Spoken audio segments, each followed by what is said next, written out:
Hello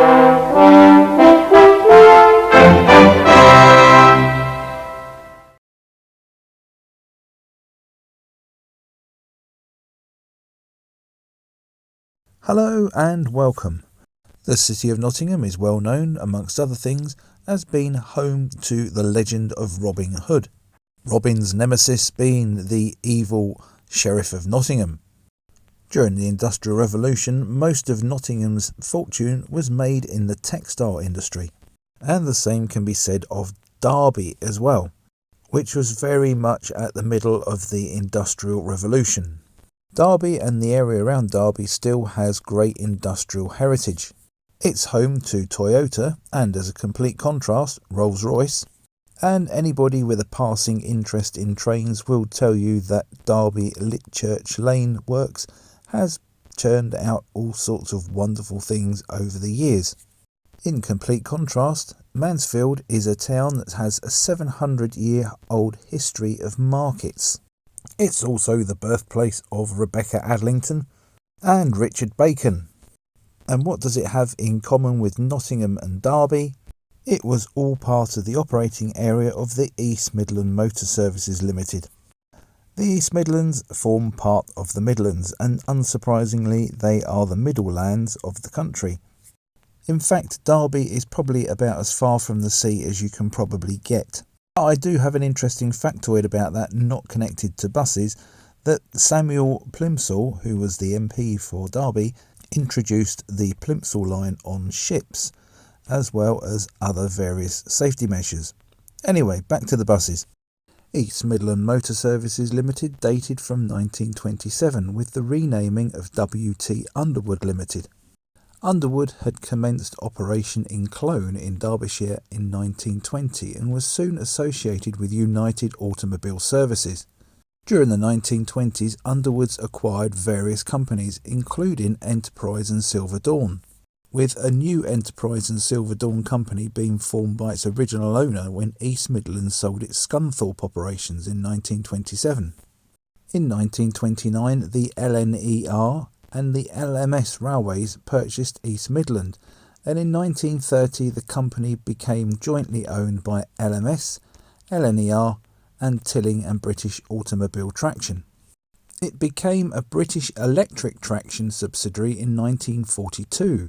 Following the creation of the National Bus Company, East Midland also assumed responsibility for the management of the 100-vehicle Mansfield District Traction Company in 1972 and absorbed it in 1975.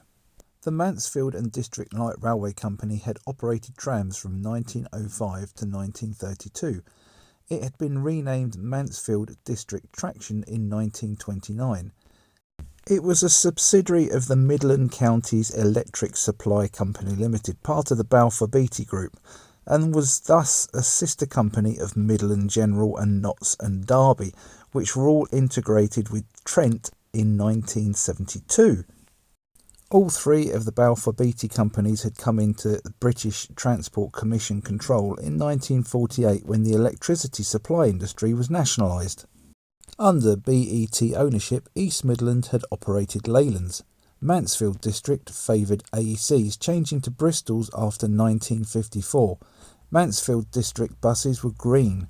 East Midland's livery was a very distinctive mustard, brown and cream until 1956, when it became dark red and cream. Both fleets adopted leaf green under National Bus Company ownership.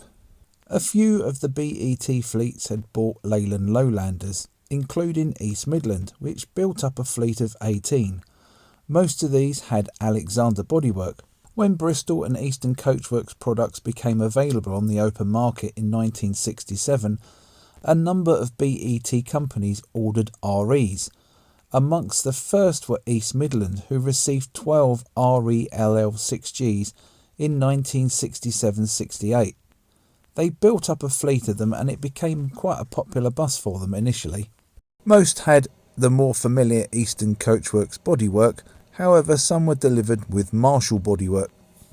In the mid-1980s, the Conservative government of the time wanted to deregulate and privatise the bus industry, and this involved the splitting up and the selling off of all the National Bus Company subsidiaries. including East Midland. Initially, the company was sold to a management-led buyout team, where it adopted this rather attractive two-tone green and cream livery. In 1989, Stagecoach acquired East Midlands following a rather lengthy bus war, the sort of bus war that Stagecoach used to often find themselves embroiled in. And the attractive two-tone green and cream livery was slowly swept aside by Stagecoach corporate stripes.